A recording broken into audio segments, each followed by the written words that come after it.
AG ನ್ಯೂಸ್ಗೆ ಸ್ವಾಗತ. ಕ್ರಾಂತಿನಗರ ಕಿತ್ತೂರಿನಲ್ಲಿ DCC bank ನಿರ್ದೇಶಕರು ಆದ ಶ್ರೀ ನಾನಾ ಸಾಹೇಬ್ ಪಾಟೀಲರು ಹಾಗೂ ಕೆಎಂಎಫ್ ನಿರ್ದೇಶಕರು ಆದ ಬಸವರಾಜ ಪರಮಣ್ಣನವರ ನೇತೃತ್ವದಲ್ಲಿ ಏರ್ಪಡಿಸಲಾಗಿದ್ದ ಅಭಿನಂದನಾ ಸಮಾರಂಭದಲ್ಲಿ ಪಾಲ್ಗೊಂಡ ಬಿಜೆಪಿ ಲೀಡರ್ ಹಾಗೂ ಅರಭಾವಿ ಕ್ಷೇತ್ರದ ಶಾಸಕರು ಆದ ಬಾಲಚಂದ್ರ ಜಾರಕಿಹೊಳಿ, ಡಿಸಿಸಿ ಬ್ಯಾಂಕ್ ಅಧ್ಯಕ್ಷ ಅಣ್ಣಾ ಸಾಹೇಬ್ ಜೊಲ್ಲೆ, ಕಿತ್ತೂರು ಶಾಸಕ ಬಾಬಾ ಸಾಹೇಬ್ ಪಾಟೀಲ್, ಎಂಎಲ್ಸಿ ಚನ್ನರಾಜು ಹಟ್ಟಿಹೊಳಿ ಸೇರಿ ವಿವಿಧ ಸಹಕಾರಿ ಹಾಗೂ ಪಕ್ಷಗಳ ಮುಖಂಡರು, ಮಹಿಳಾ ಸಂಘಗಳು, ಪ್ರಾಥಮಿಕ ಕೃಷಿ ಪತ್ತಿನ ಸಂಘಗಳು, ಕೆಎಂಎಫ್ ಹಾಲು ಒಕ್ಕೂಟದ ಸಂಘಗಳ ಸಮ್ಮುಖದಲ್ಲಿ ಅಭಿನಂದನಾ ಸಮಾರಂಭ ಅದ್ದೂರಿಯಾಗಿ ಜರುಗಿದೆ.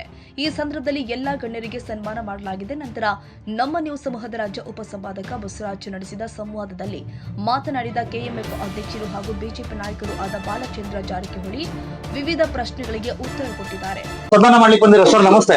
ಕಿತ್ತೂರು ಪ್ರಥಮವಾಗಿ ಒಂದು ರೀತಿ ಇದಾಯ್ತು, ವಿಶೇಷವಾಗಿ ಇಂಥ ಸಂದರ್ಭದಲ್ಲಿ ಅವ್ರಿಗೆ ಸನ್ಮಾನ ಮಾಡ್ಲಿಕ್ಕೆ ಬಂದಿದ್ದೀರಾ, ಹೇಳಿ ಸರ್. ಏನಿಲ್ರಿ, ಈಗ ನಾವು ನಮ್ಮ ಬ್ಯಾಂಕಿನ ಅಧ್ಯಕ್ಷರಾದ ಅಣ್ಣಾ ಸಾಹೇಬ್ ಜೊಲ್ಲೆ ಅವ್ರು ಆದ ನಂತರ ಇಡೀ ಎಲ್ಲಾ ತಾಲೂಕಿಗೆ ಹೋಗ್ತಾ ಇದಾರೆ. ಅಲ್ಲಿ ಬೋರ್ಡ್ ಆಫ್ ಡೈರೆಕ್ಟರ್ ಜೊತೆ ಅಭಿನಂದನಾ ಸಮಾರಂಭ, ರೈತರ ಜೊತೆ ಕೆಲವೊಂದೆಲ್ಲ ಸಮಸ್ಯೆಗಳು ಏನಿದ್ರು ಚರ್ಚೆ ಮಾಡ್ಬೇಕಂತ ಹೋಗ್ತಾ ಇದಾರೆ. ಅದೇ ತರ ಕಿತ್ತೂರು ಬಹಳ ದಿವಸದಿಂದ ಉಳಿದಿತ್ತು. ಇವತ್ತು ಬಂದು ನಾನಾ ಸಾಹೇಬ್ ಪಾಟೀಲ್ ಅವ್ರ ಅಭಿನಂದನೆ ಸಮಾರಂಭ ಮಾಡಿ ಕೆಲವು ರೈತರು ಏನ್ ಸಮಸ್ಯೆ ಅವನ್ನೆಲ್ಲ ಕೇಳ್ಕೊಂಡು ಎಲ್ಲಾ ಕಡೆ ಮಾಡ್ತಾ ಇದ್ವಿ, ರೂಟೀನ್ ಐತೆ ಸರ್. ಈಗ ಇನ್ನೊಂದು ಸರ್, ಡಿಸಿಸಿ ಬ್ಯಾಂಕ್ ಚುನಾವಣೆ ನಂತರ ಎಲ್ಲೊಂದ್ ಕಡೆ ಬಿಜೆಪಿಲಿ ಸಾಕಷ್ಟು ಇದಿದೆ, ತಾವೇನಾರು ಗೊಂದಲ ನಿವಾರಣೆ ಮಾಡ್ತೀರಾ ಸರ್? ಇಲ್ಲ ನೋಡ್ರಿ, ಈಗ ನಾ ಏನಿಲ್ಲ, ಈ ಚುನಾವಣೆ ಪಕ್ಷಾತೀತವಾಗಿ ಜಾತ್ಯತೀತವಾಗಿ ನಡೀತೈತ್ರಿ. ಇದು ಪಾರ್ಟಿ ಸಿಂಬಲ್ ನಡೀದಿಲ್ಲ. ಇದನ್ನ ಪಾರ್ಟಿಗೆ ಹೋಗಿ ಹಚ್ಚಬಾರ್ದು ನಾ ರಿಕ್ವೆಸ್ಟ್ ಮಾಡ್ತೀನಿ ಎಲ್ಲಾರ್ಗು. ಯಾಕಂದ್ರೆ ನೋಡ್ರಿ, ಈಗ ರಮೇಶ್ ಕತ್ತಿ, ಲಕ್ಷ್ಮಣ್ ಸವದಿ, ಮಾದೇವಪ್ಪ ಯಾದವಾಡ, ಅಶೋಕ್ ಪಟ್ಟಣ್ ಅವರೆಲ್ಲ ಕೂಡ ಇಲೆಕ್ಷನ್ ಮಾಡ್ರಿ. ನಾವು ಸತೀಶ್ ಜಾರಕಿಹೊಳಿ, ಅಣ್ಣಾ ಸಾಹೇಬ್ ಜೊಲ್ಲೆ, ಬಾಬಾ ಸಾಹೇಬ್ ಪಾಟೀಲ್, ವಿಶ್ವಾಸ್ ವೈದ್ ಕೂಡ ನಾವು ಇಲೆಕ್ಷನ್ ಮಾಡಿದ್ವಿ. ಇದ್ರ ಕಾಂಗ್ರೆಸ್, ಬಿಜೆಪಿ, ಜೆಡಿಎಸ್ ಬರ್ದಲ್ರಿ, ಪಕ್ಷಾತ ಜಾತ್ಯದ ಮಾಡಿದ್ವಿ. ಅದಕ್ಕೆ ದಯಮಾಡಿ, ಯಾಕಂದ್ರೆ ಚುನಾವಣೆ ನೋಡ್ರಿ, ಒಬ್ರು ಗೆಲ್ತಾರೋ ಒಬ್ರು ಸೋಲ್ತಾರೋ, ಅದಕ್ಕೋಸ್ಕರ ಏನೋ ಅನಿವಾರ್ಯವಾಗಿ ವಿಕ್ರಮ್ ದನಿ ಸೋತರು. ಆಮೇಲೆ ಆಗೈತಿ, ಈಗ ಅದನ್ನ ಮುಂದಿನ ದಿನ ಮಾತಲ್ಲಿ ಈಗ ನಾನಾ ಸಾಹೇಬ್ ಅವ್ರು ಗೆದ್ದಾರು, ಎಲ್ಲಾನು ವಿಶ್ವಾಸ ಒಂದು ಕೆಲಸ ಮಾಡ್ಕೊಂಡು ಹೋಗ್ರಿ ಅಂತ ವಿನಂತಿ ಮಾಡ್ತಾರೆ. ಇಲ್ಲ ನೋಡೋಣ, ಯಾಕಂದ್ರ ಈಗ ಸ್ಟಾರ್ಟಿಂಗ್ ಏನಾಗಿದೆ ಅಂದ್ರೆ ಎಲ್ಲರಿಗೂ ಸ್ವಲ್ಪ ಅವ್ರವ್ರಿಗೆ ಅಸಮಾಧಾನ ಇದಾರೆ. ಈ ಕಡೆನೂ ಅಸಮಾಧಾನ, ಆ ಕಡೆ ಇದೆ. ಸ್ವಲ್ಪ ಸಮಯ ಹೋತಂದ್ರ ಟೈಮ್ ಹೋದಂಗೆ ಎಲ್ಲಾನು ಸರಿ ಹೋಗ್ತಿದೆ ನನ್ನ ಆಸೆ. ಶಿಥಿಲೀಕರಣ ಇದಾಗಿತ್ತು ಸರ್, 2022ರಲ್ಲಿ ಉದ್ಘಾಟನೆ ಮಾಡಿದ್ದು. ಇಲ್ಲಿವರೆಗೂ ಸಹ ಶಿಥಿಲೀಕರಣ ಘಟಕ ಉದ್ಘಾಟನೆ ಆಗಿಲ್ಲ ಸರ್. ದಯವಿಟ್ಟು ಅದು ಕೆಎಂಎಫ್ ಬೆಂಗಳೂರು ಫಂಡ್ ಕೊಡ್ಬೇಕಾಯ್ತು, ಅದಕ್ಕೆ ಅಲ್ಲಿ ಫಂಡ್ ಕೊಡದಿಲ್ಲ. ಈಗ ಆಮೇಲೆ ಚೇರ್ಮನ್ ಅಲ್ಲಿ ಬಿಟ್ಟ ನಂತರ ಅಲ್ಲಿ ಫಂಡ್ ಬರೋದಿಲ್ಲ. ಈಗ ಅದಕ್ಕೊಂದು ಏನ್ ಪ್ಲಾನ್ ಮಾಡ್ತಾ ಇದ್ವಿ ಅಂದ್ರೆ ನಾವ್ರಿ, ಈಗ 5 ಎಕರೆ ಜಾಗ ಇದಾರೆ, ಅಲ್ಲಿ ಶಿಥಿಲೀಕರಣ ಅಲ್ಲಿ ಮಾಡೋದಿಲ್ಲ, ನಾವು ಬೆಳಗಾವಿ ಮೇನ್ ಡೈರಿಯಲ್ಲಿ ಮಾಡ್ತೀವಿ. ನಾನೇನ್ ವಿಚಾರ ಮಾಡತ್ತೀನಿ ಅಂದ್ರೆ, 5 ಎಕರೆ ಜಮೀನಲ್ಲಿ PPP ಮಾಡಲ್ ಅಲ್ರಿ. ಈಗ ಧಾರವಾಡ ಮಿಶ್ರಾಪೇಡ ಒಂದು ಡೆವಲಪ್ ಆಗಿತ್ತಲ್ಲ, ಧಾರವಾಡ ಕಡೆ ಕಾರ್ನರ್, ಆ ತರ 5 ಎಕರೆ ಡೆವಲಪ್ ಮಾಡಿ ನಂದಿನಿ ಅಂದ್ರೆ ಒಂದ್ ಏನಾರ ಪ್ಲಾನ್ ಅಂದ್ರೆ ದೊಡ್ಡ ಪಾರ್ಲರ್ ತರ ಹಾಕಿ ಅಲ್ಲೊಂದ್ ಏನಾರ ರೆಸ್ಟೋರೆಂಟ್ ತರ ಮಾಡಿ ನಂದಿನಿ ಅನುಕೂಲ ಆಗ ಈ ತರ ಉದ್ದೇಶ ಇಟ್ಕೊಂಡ್ರಿ. ಶೀತಲ್ ಘಟಕ ನಾವು ಫಂಡ್ ಶಾರ್ಟೇಜ್ ಇರೋದ್ರಿಂದ ಬೆಳಗಾವಿ ಮಾಡ್ತಾರೆ, ಇಲ್ಲಿ ಬೇರೆ ತರ ಡೆವಲಪ್ಮೆಂಟ್ ಮಾಡ್ತಾರೆ. ಸರ್, ಈಗ ಸಿಎಂ ಆಗ್ಬೇಕು ಅಂತ ಹೇಳ್ಬಿಟ್ಟು ಒಂದ್ ಇದಿದೆ ಸರ್, ಸತೀಶ್ ಜಾರಕಿಹೊಳಿ ಬ್ರದರ್ ಅವ್ರದ್ದು. ಹಾಗಾಗಿ ದಯವಿಟ್ಟು ಅವ್ರ ಬಗ್ಗೆ ಏನ್ ಹೇಳಿ? ಇಲ್ಲ, ಅವ್ರ ಪಾರ್ಟಿ ನೋಡಿ, ನಾನು ಭಾರತೀಯ ಜನತಾ ಪಾರ್ಟಿ ಒಳಗದನ್ರಿ, ಅವ್ರ ಕಾಂಗ್ರೆಸ್ ಈಗ ಅವ್ರದ್ದು ಪಾರ್ಟಿ ನನಗೆ ಹೇಳಕ್ ಆಗೋದಿಲ್ಲ. ಸೊ ಯಾರ್ಯಾರು ಹಣೆ ಬರದೆ ಅವ್ರು ಹಾಕ್ತಾರ್ರಿ. ಸೊ ನಾವ್ ನಿನ್ನೆ ಒಂದ್ ಫಂಕ್ಷನ್ ಮಾಡಿದೆ ನಾನು, 2028ಕ್ಕೆ ನಮ್ ಭಾರತೀಯ ಜನತಾ ಪಾರ್ಟಿ ಸರ್ಕಾರ ಬರ್ತೈತೆ, ಇದನ್ನ ಆ ತರ ಬರುತ್ತೆ ನಮ್ದು. ಕಿತ್ತೂರು ತಾಲೂಕು ಕೆಎಂಎಫ್ ನಿರ್ದೇಶಕರು ಆದ ಡಾಕ್ಟರ್ ಬಸವರಾಜ ಪರಮಣ್ಣನವರ್, ಮಲಪ್ರಭಾ ಸಕ್ಕರೆ ಕಾರ್ಖಾನೆ ಅಧ್ಯಕ್ಷ ಚನ್ನರಾಜು ಹಟ್ಟಿಹೊಳಿ, ಕಿತ್ತೂರು ಶಾಸಕ ಬಾಬಾ ಸಾಹೇಬ್ ಪಾಟೀಲರು ಈ ಕಾರ್ಯಕ್ರಮದ ಬಗ್ಗೆ ಮಾತನಾಡಿದರು. ಅದಕ್ಕೆ ಮತ್ತು ನಮ್ಮ ಬೇರೆ ಬೇರೆ ಕಸಬುಗಳು ಮಾಡಬೇಕು. ಅದರ ಮುಖ್ಯವಾಗಿ ಬರೋದಂತಂದ್ರೆ ಒಕ್ಕಲ್ತನ ಮಾಡೋರು ಎಲ್ಲರ ಮನೆಗೆ ದನ ಇರ್ತಾವೆ, 2 ಆಕಳು ಇಟ್ಕೊಂಡಿರ್ತಾವೆ. ಅದನ್ನು ಏನು ಮಾಡ್ಬೇಕನ್ನೋಂತಂದ್ರೆ ಒಂದು 2 ಸೆಂಟೆನ್ಸ್ನಾಗ ಬಾಲಚಂದ್ರಣ್ಣವ್ರು ಹೇಳಿದ್ರು. ಅದರ ಮುಖ್ಯ ಕಸಬಾಗಿ ಕನ್ವರ್ಟ್ ಮಾಡಬೇಕು. ನಾವು ಕಮ್ಮಿ ಬೆಳಿತೇವಂತ ಡೆಫಿನೆಟ್ ಆಗಿ ನಮ್ಮ ಏನೋ ಸೈಡ್ ಉದ್ಯೋಗ ದಾಟಿಸ್ಬೇಕಂತಂದ್ರೆ ಡೈರಿ ಫಾರ್ಮಿಂಗ್ ಮಾಡಬೇಕು, ಅದರ ಉಚ್ಚೇತನ ತಗೋಬೇಕು. ಅದರ ಜೊತೆ ಹೇಳಿದ್ದಾರೆ, ಬ್ಯಾಂಕ್ ಮುಖಾಂತರ ಹೈನುಗಾರಿಕೆಗೆ ಬೇಕಾದಂಥ ಸ್ವಲ್ಪ ಸಾಲ ರೇಟ್ ಆಫ್ ಇಂಟ್ರೆಸ್ಟ್ ಕಮ್ಮಿದಲ್ಲಿ ರೈತರಿಗೆ ಪೂರೈಕೆ ಮಾಡಿದರೆ ರಿಕವರಿ ಜೊತೆಗೆ ನಮ್ಮ ರೈತರ ಆದಾಯ ಕೂಡ ಸ್ವಲ್ಪ ಹೆಚ್ಚಿಗೆ ಮಾಡೋಕ್ಕೆ ಅನುಕೂಲ ಆಗ್ತದೆ ಅನ್ನುವಂಥ ದೃಷ್ಟಿಯಿಂದ ಈ ಬರುವಂಥ ವರ್ಷದಲ್ಲಿ ಅದಕ್ಕೆ ಏನಾದರೂ ಒಂದು ಸ್ಕೀಮ್ನಾಗ ತಗೊಳ್ತು ಅಂತ ಹೇಳಿದ್ದಾರೆ. ಅದು ಒಂದು ಪಾರ್ಟ್. ಇನ್ನೊಂದು ಪಾರ್ಟ್ ಎಲ್ಲ ನಮ್ಮ ತಯಾರಿ ಮಾಡಬೇಕು ಅಂತಾರೆ.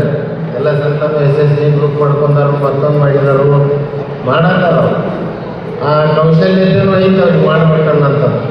ಬಟ್ ಅವ್ರು ಮಾಡುವಂಥ ಯಾವುದೇ ಪ್ರಾಡಕ್ಟ್ ಆಗಿ ಏನಾಗಿ ಅವನ್ನ ಮಾರ್ಕೆಟಿಂಗ್ ಎಲ್ಲ ಅದರ ಮಾರ್ಕೆಟಿಂಗ್ ಒಂದು ಬೆಳಿಬೇಕು ಅಂತ ಮಾಡಿದ್ರೆ ಡೆಫಿನೆಟ್ ಆಗಿ ನಮ್ಮ ಇದಂತ ಎಲ್ಲ ಅಕ್ಕಂಗ್ಯಾರು ಅವರನ್ನು ಕುಟುಂಬ ಮಾಡ್ಕೊಂಡು ಬೇರೆ ರೀತಿಯಿಂದ ಈ ಪ್ರಯೋಜನ ಮಾಡೋಕ್ಕೆ ಆಗ್ತೈತಿ. ಮತ್ತು ಏನಾಗೈತೆ ಅಂದರೆ ತಲೆಯಾಗಿ ಕಾನ್ಸೆಪ್ಟ್ ಸಾಲ ಬರೀ ಸಬ್ಸಿಡಿ ಸಿಗ್ತಾವಂತ ತೊಗೋಬಾರ್ದು, ನಾವು ಅದನ್ನು ಎದಕ್ಕೆ ಉಪಯೋಗ ಮಾಡಿ ಏನಾದ್ರಿಂದ ಆದಾಯ ಪಡಿತೇವೆ ಅಂತ ಮಾಡ್ಕೊಂಡ್ರೆ ಇನ್ನೂ ಒಳ್ಳೇದಾಗ್ತದೆ. ಅದಕ್ಕೆ ಈಗ ಹೇಳಿದ್ರಿ ಇವನ್ SSG ಗ್ರೂಪ್ಸಿಗೆ 5 ಲಕ್ಷವರೆಗೆ 0% ಕೊಡ್ತೇವೆ, ಬಟ್ 10 ಲ್ಯಾಕ್ವರೆಗೆ ಅಂತ ಏನು ಮಾಡ್ತಾವಂತ ಎಲ್ಲರೂ ಏನು ಮಾಡತ್ತೀರಿ ಹೋಗ್ಬೇಕು ಬಿಟ್ಟಿದ್ದೀರಿ. ಎಲ್ಲರೂ ಬರೀ ಒಂದು ರಾಯ್ಟಿ ತೊಗೊಳೋದು ಹೊಲಿಗೆ ಹಾಕಿರ ಮಾಡ್ಕೊಂಡು ಏನೇನೋ ಮಾಡ್ಕೊಂಡು ಅಂತ ಮಾಡಬೇಡ್ರಿ. ಎಷ್ಟು 5,000 1,000 ಅದಾರ ನಮ್ಮ ಮಂದಕ್ಕೆ ಬೇರೆ ಬೇರೆ ಕೆಲಸಗಳು ಭಾಳ ನಿಮಗೆ ಸೀಮಿತವಾದಂಥವು. ಡೆಫಿನೆಟಾಗಿ ಅವ್ರ ಒಳಗೆ ಹೋದ್ರೆ ನಾವು ಕೂಡ ಮುಂದಿನ ತಿಂಗಳಲ್ಲಿ ಒಂದು ಟ್ರೈನಿಂಗ್ ಪ್ರೋಗ್ರಾಮ್ ಕೊಡೋದೆವು. ಮಾರ್ಕೆಟಿಂಗ್ ಎಲ್ಲಿ ಐತಿ ಏನೈತಿ ಅದ್ರ ಜೊತೆ ಯಾವ ಕೆಲಸ ನಿಮಗೆ ಒಳ್ಳೇದಾಗತ್ತೆ ಅನ್ನುವಂಥದ್ದನ್ನು ಮಾಡಿಕೊಂಡ್ರೆ ಎಲ್ಲರಿಗೂ ಉಪಯೋಗ ಆಗ್ತದೆ. ಆ ದೃಷ್ಟಿಯಿಂದ ಆ ಸೆಲ್ಫ್ ಎಂಪ್ಲಾಯ್ಮೆಂಟ್ಗೂ ಸ್ವಲ್ಪ ಆದ್ಯತೆ ಕೊಡಬೇಕನ್ನುವಂಥದ್ದು ಮಾನ್ಯ ಅಧ್ಯಕ್ಷರಲ್ಲಿ ಮನವಿ ಮಾಡ್ತೀವಿ. ಅದರ ಜೋಡಿ ಏನಾಗೈತೆ ಅಂತಂದ್ರೆ ಎಲ್ಲ ಪಾರ್ಟ್ಸ್ ಆಫ್ ಪ್ರೊಡಕ್ಷನ್ ಹೆಚ್ಚಾಗಿದ್ದಾವೆ. ನಾವು ನವಾರ್ಡ್ದವ್ರು ಒಂದು ಸ್ಕೇಲ್ ಆಫ್ ಫೈನಾನ್ಸ್ ಮಿಕ್ಸ್ ಮಾಡ್ಕೊಂಡು 10 ವರ್ಷ 15 ವರ್ಷದಿಂದ ಇವತ್ತು ಅಭಾಸನ ಹಾಕ್ಬೋದು. ಆದರೆ ನಿಮ್ಮ ತಲೆಯೊಳಗೆ ಒಂದು ವಿಚಾರವನ್ನು ಇಟ್ಟೇವೆ. ಪರವಣ್ಣ ಡಾಕ್ಟರ್ ನಮ್ಮ ಬಾಲಚಂದ್ರನ ಜಾರಕಿಹೊಳಿ ಅವರ ಆಶೀರ್ವಾದದಿಂದ, ನಮ್ಮ ಭಾರತೀಯ ಜನತಾ ಪಕ್ಷದ ರಾಜ್ಯಾಧ್ಯಕ್ಷರ ಆಶೀರ್ವಾದದಿಂದ, ಭಾರತೀಯ ಜನತಾ ಪಕ್ಷದ ಜಿಲ್ಲಾಧ್ಯಕ್ಷರ ಆಶೀರ್ವಾದದಿಂದ ಮೊನ್ನೆ ತಾನೇ ರಾಜಕಾರಣದಲ್ಲಿ ಇವತ್ತು ಕಾರ್ಯದರ್ಶಿಗಳನ್ನಾಗಿ ಇವತ್ತು ಸಹಕಾರ ಮಾಡಿದ್ದಾರೆ. ನಾವೇನೆಂದು BJP ಬಿಡಲ್ಲ. ಬಾಬಾ ಸಾಹೇಬನ್ನ ನಾನು 25 ವರ್ಷದ ದೋಸ್ತಿ. ರಾಜಕಾರಣ ಬಂದಾಗ ಅವ್ರ ಪಕ್ಷದ ರಾಜಕಾರಣ ಅವ್ರು ಮಾಡ್ತಾರೋ, ನಮ್ಮ ಪಕ್ಷದ ರಾಜಕಾರಣ ನಾವು ಮಾಡ್ತೀವಿ. ಆದ್ರೆ ಸ್ನೇಹ ಬಾಂಧವ್ಯ ಬಂದಾಗ ನಾವಿಬ್ಬರು ಕೂಡೇ ಇರ್ತೀವಿ. ಆದರೆ ರಾಜಕಾರಣ ಮಾತ್ರ ನಮ್ಮ ಪಕ್ಷ BJP, ಅವ್ರ ಪಕ್ಷ ಕಾಂಗ್ರೆಸ್ಸು. ಆದರೆ ನಮ್ಮ ಸಹಕಾರ ಗುಣ ಯಾರೇ ಬರಲಿ ಇವತ್ತು ಎಲ್ಲ ರಾಜಕಾರಣಿಗಳನ್ನ ಒಪ್ಕೊಂಡು ಎಲ್ಲರಿಗೂ ಒಳ್ಳೆಯ ಕೆಲಸವನ್ನು ಮಾಡುವಂಥ ಕೆಲಸ ಕಾರ್ಯಗಳನ್ನ ಮಾಡ್ತಾ ಇದ್ದಾರೆ. ಅದಕ್ಕೆ ನಾನು ಇವತ್ತು ನಮ್ಮ DCC ಬ್ಯಾಂಕ್ ಅಧ್ಯಕ್ಷರಲ್ಲಿ ವಿನಂತಿ ಮಾಡ್ಬೋದೇನಂತಂದ್ರೆ, ನೂತನವಾಗಿ ಆಯ್ಕೆಯಾದಂಥವರು ನಮ್ಮ ನಾನಾ ಸಾಹೇಬನ ಪಾಟೀಲ್ ಹೊಸಬರು. ಯಾಕಂದ್ರೆ ಹಿಂದೆ 30-35 ವರ್ಷ ಸರ್ಕಾರಿ ರಂಗವನ್ನ ಒಬ್ಬರು ಒಳ್ಳೆಯ ರಾಜಕಾರಣಿಗಳು ಆಗಿದ್ದಾರೆ ಕಿತ್ತೂರು ಕ್ಷೇತ್ರಕ್ಕೆ. ಆದರೆ ಈಗ ಅವರು ಹೊಸಬರಿದ್ದಾರೆ. ಅದಕ್ಕೆ ದಯವಿಟ್ಟು ಚುನಾವಣೆ ಸಂದರ್ಭದೊಳಗೆ ಏನು ಬೇಕಾದಾಗಿರ್ಬೋದು. ಆದರೆ ಇನ್ನು ಮೇಲೆ ನಮ್ಮ ಕಿತ್ತೂರು ತಾಲೂಕಿನ ಯಾವ ಸಂಘಕ್ಕೂ ಅನ್ಯಾಯ ಆಗದ ರೀತಿಯೊಳಗೆ ತಾವು ಅವ್ರನ್ನ ನಡೆಸ್ಕೊಳ್ಬೇಕಂತ ತಮ್ಮಲ್ಲಿ ವಿನಂತಿಯನ್ನು ಮಾಡಿಕೊಡ್ತೀನಿ. ಅದರ ಜೊತೆಗೆ ಬಾಬಾ ಸಾಹೇಬ್ ಪಾಟೀಲ್ ನೀವು ವಿನಂತಿ ಏನಂತಂದ್ರೆ, ರಾಜಕಾರಣ ಬಂದಾಗ ರಾಜಕಾರಣ ಮಾಡೋಣ. ಆದರೆ ಇವತ್ತು ನೀವು ಕಿತ್ತೂರು ಕ್ಷೇತ್ರದ ಶಾಸಕರು ದಯವಿಟ್ಟು ನಾವು ಸಾಹುಕಾರ ಜೊತೆ ಇದ್ದೇವೆ ಅಂದರೆ ಸಾಹುಕಾರಲ್ಲಿ ಇರುವಂಥ 1-2 ಗುಣಗಳನ್ನು ನಾವು ಅಳವಡಿಸ್ಕೊಂಡು ಇವತ್ತು ಕಿತ್ತೂರು ಕ್ಷೇತ್ರದ ಬೇಕಾದ ಮತದಾರರಿರಲಿ ಅವರ ಕೆಲಸ ಕಾರ್ಯಗಳನ್ನ ತಾವು ಮಾಡಿಕೊಡ್ಬೇಕಂತ ತಮ್ಮಲ್ಲಿ ವಿನಂತಿಯನ್ನು ಮಾಡ್ಕೊಳ್ತಾ ಇದ್ದೀನಿ.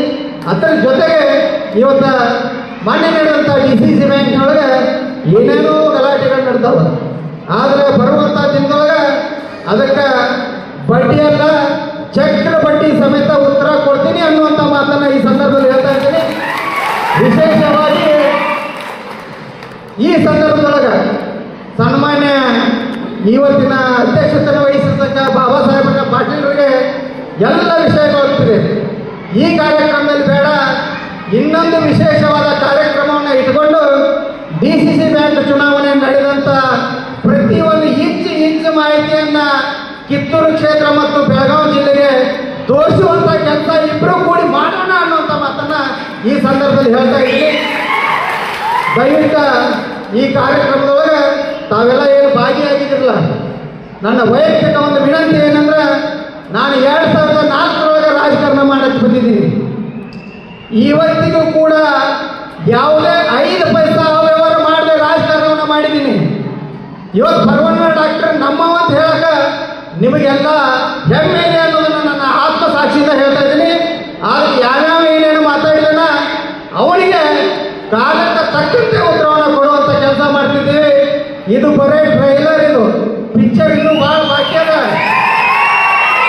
ಬರುವಂಥ ದಿನದೊಳಗೆ ಏನು ಜನ ಕೊಡೋದು ಅಂತ ಮಾತಾಡಿದ್ರಲ್ಲ, ಇನ್ನು ಚಾಲೆಂಜ್ ತೋರಿಸ್ತೀವಿ. ಪ್ರತಿಯೊಂದು ಕಾರ್ಯಕ್ರಮಕ್ಕೂ ಸಾಮಾನ್ಯ ಜನರು ನಮ್ಮ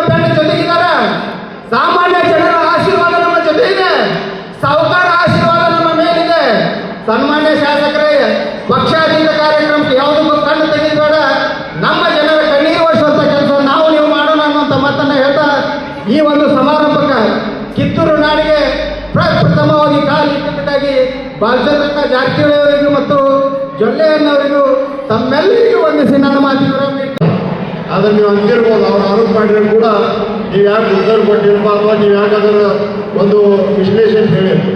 ಆದರೆ ಇಷ್ಟು ಮಾತ್ರ ಹೇಳಬಯಸ್ತೀನಿ, ಇವತ್ತು ಬ್ಯಾಂಕ್ ಅಂದ್ರೆ ಬಹಳ ಸೆನ್ಸಿಟಿವ್ ಇರುವಂಥ ಕಾರ್ಯಕ್ರಮ. ಜನರು ಅದನ್ನು ತಪ್ಪು ತಿಳುವಳಿಕೆ ಮಾಡಿದ್ರೆ ಅದು ಏನು ಬೇಕಾದ ಆಗ್ಬೋದು ಅಂದ್ರೆ ನಿಮ್ಮ ಬಹುತೇಕ ಬಹಳ ಹತ್ತಿರದಲ್ಲಿದ್ದು KCC ಬ್ಯಾಂಕ್ ಧಾರವಾಡ ನೋಡಿರ್ಬೋದು. ಯಾಕಂದ್ರೆ ಒಂದು ಬ್ಯಾಂಕ್ ಹೋಗೋದ್ರಿಂದ ಸುಮಾರು ಧಾರವಾಡ ಡಿಸ್ಟಿಕ್, ಅಖಂಡ ಧಾರವಾಡ ಡಿಸ್ಟಿಕ್ ಜನರಿಗೆ ಎಷ್ಟೊಂದು ಅನ್ಯಾಯ ಆಗಿದೆ. ಯಾಕಂದ್ರೆ ಬೆಳಗಾವಿ ಜಿಲ್ಲೆಯಲ್ಲಿ KCC ಬ್ಯಾಂಕ್ ಇರೋದ್ರಿಂದ ಸರ್ಕಾರಿ ಸವಲತ್ತುಗಳು ಎಲ್ಲವೂ ಕೂಡ ಆ ಬ್ಯಾಂಕಿನ ಮುಖಾಂತರ ಫ್ಯಾಕ್ಸ್ ಮುಖಾಂತರನೇ ಬರ್ತದೆ. ಯಾಕಂದರೆ ಯಾವುದೇ ಸಂಘ ಸಂಸ್ಥೆ ಇದ್ದರೆ ಈ ಥರ ಸವಲತ್ತುಗಳು ಎಲ್ಲಿಯೂ ಕೊಡ್ತಲ್ಲ. ಇವತ್ತು ಬಡ್ಡಿ ಸೂಟ್ ಆಗಲಿ, ಸಾಲ ಸೂಟ್ ಆಗಲಿ ಏನಾದರೂ ಬಂದ್ರೂ ಅದು DC ಬ್ಯಾಂಕ್ ಮತ್ತು ಫ್ಯಾಕ್ಸ್ ಸೊಸೈಟಿ ಮಾತ್ರ ಬರ್ತದೆ.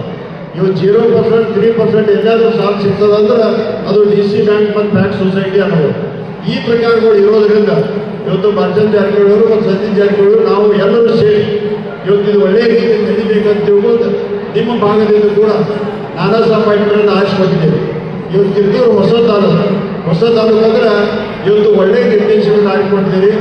ಯಾಕಂದ್ರೆ ನಾವು ಯಾವಾಗ ಕರೆದಾಗ ಅವರು ಬಹುತೇಕ ಇವತ್ತು ಹೊಸವರಿಗೆ ಹಳೆಯವರು ಎಲ್ಲಕ್ಕಿಂತ ಹೆಚ್ಚು ಯಾರು DC ಬ್ಯಾಂಕ್ ಬರ್ತಿದ್ರೆ ಅವ್ರು ನಾನಾ ಸಾಹೇಬ್ ಪಾಟೀಲ್ ಅಂತ ಹೇಳ್ಬೋದು. ಆದ ಕಾರಣ ಒಳ್ಳೆಯ ಒಂದು ಉತ್ಸಾಹದಿಂದಿದ್ದು ಒಳ್ಳೆಯ ಚಾರ್ಜ್ ತಗೊಂಡು ಹೊಸ ತಾಲೂಕು ಆಗೋದ್ರಿಂದ ಇಲ್ಲಿ ಹೊಸದಾಗಿ ಕಟ್ಟಡ ಆಗಬೇಕು, ಹೊಸದಾಗಿ PCO ಬರಬೇಕು, ಎಲ್ಲ ಡಿಮಾಂಡ್ಗಳನ್ನ ಅವ್ರು ನಮ್ಮ ಹತ್ರ ಕೊಟ್ಟಿದ್ದಾರೆ. ಆದರೆ ಮಾರ್ಚ್ ಕೊನೆಯ ಹಂತದಲ್ಲಿ ನಾವು ಇರೋದ್ರಿಂದ ಯಾವುದೂ PCO ಆಗಲಿ ಕಟ್ಟಡ ಆಗಲಿ ಕಟ್ಟೋದು ಯಾವುದು ನಮ್ಮ ಪ್ಲ್ಯಾನ್ನಲ್ಲಿ ಐತಿ. ಆದರೆ ಮಾರ್ಚ್ ಮುಗಿದ ನಂತರ ಏಪ್ರಿಲ್ ತಿಂಗಳಲ್ಲಿ ನಿಮಗೆ ತಾಲೂಕಾ TCO ಕೂಡ ಕೊಡ್ತೇವೆ. ಆಮೇಲೆ ಹೊಸ ಕಟ್ಟಡ ಕೂಡ ಪ್ರಾರಂಭ ಮಾಡ್ತೇವೆ ಅಂತ ನಾನಾ ಸಾಹೇಬರ ಒಂದು ರಿಕ್ವೆಸ್ಟ್ ನಾನು ತಮಗೆಲ್ಲ ಜೀವನ. ಅದೇ ಪ್ರಕಾರ ಇವತ್ತು ಸಾಕಷ್ಟು ಸ್ಕೀಮ್ಗಳು ಕೂಡ ನಾವು ಕೊಟ್ಟಿದ್ದೀವಿ. ಈಗಾಗಲೇ 3 ಸ್ಕೀಮ್ಗಳು ಬೆಳಗಾವಿಯಲ್ಲಿ ಬಂದ ನಂತರ ಎಲ್ಲ PKPS ಕಾರ್ಯದರ್ಶಿ ಮತ್ತು ನಮ್ಮ ಸಿಬ್ಬಂದಿಗಳಿಗೆ 1 ಲಕ್ಷ ಪರ್ಯಂತ ಹೆಲ್ತ್ ಇನ್ಶೂರೆನ್ಸ್ ಇರ್ಬೋದು, 5 ಲಕ್ಷ ಪರ್ಯಂತ ಲೈಫ್ ಇನ್ಶೂರೆನ್ಸ್ ಇರ್ಬೋದು ಮತ್ತು 15 ಲಕ್ಷ ಪರ್ಯಂತ ಇವತ್ತು ಆಕ್ಸಿಡೆಂಟಲ್ ಇನ್ಶೂರೆನ್ಸ್. ಈ ಸಹಕಾರ ರಂಗದ ಕಾರ್ಯಕ್ರಮ ಕಿತ್ತೂರು ಕ್ಷೇತ್ರದ ಮುಂದಿನ ರಾಜಕೀಯ ಭವಿಷ್ಯದ ದಿಕ್ಸೂಚಿಗೆ ಸಾಕ್ಷಿಯಾಗಿದೆ. ಕನ್ನಡಿಗರ ಮೆಚ್ಚಿನ ನಿಮ್ಮ AJ 24/7 ನ್ಯೂಸ್ ಕನ್ನಡ ವಾಹಿನಿ ಇದೀಗ ಟಿವಿಯಲ್ಲಿ ಲಭ್ಯ. ವೇಳೆ ನೋಟಿಸ್ ಕೊಟ್ಟಿದ್ರೆ ವಾಪಸ್ ತಗೋತೀವಿ. ಇವತ್ತು ವಕ್ಫ್ ಪ್ರಾಪರ್ಟಿ ಅಂತೇಳಿ ಬರ್ತದೆ ಅಂತ ಹೇಳಿದ್ರೆ ರೈತರು ಬೀದಿಗೆ ಬದಲು ಏನು ಮಾಡಬೇಕಾಗತ್ತೆ? ಯಾರು ವೋಟ್ ಹಾಕಲಿಲ್ಲ ಅಂದ್ರೆ ಗ್ಯಾರಂಟಿನೆಲ್ಲ ಸ್ಟಾಪ್ ಮಾಡ್ಬಿಡ್ತೀವಿ.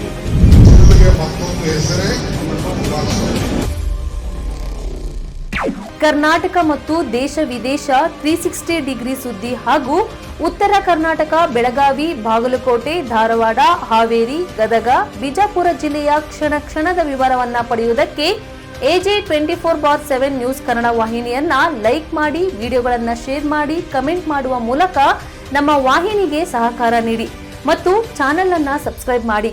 ಧನ್ಯವಾದಗಳು.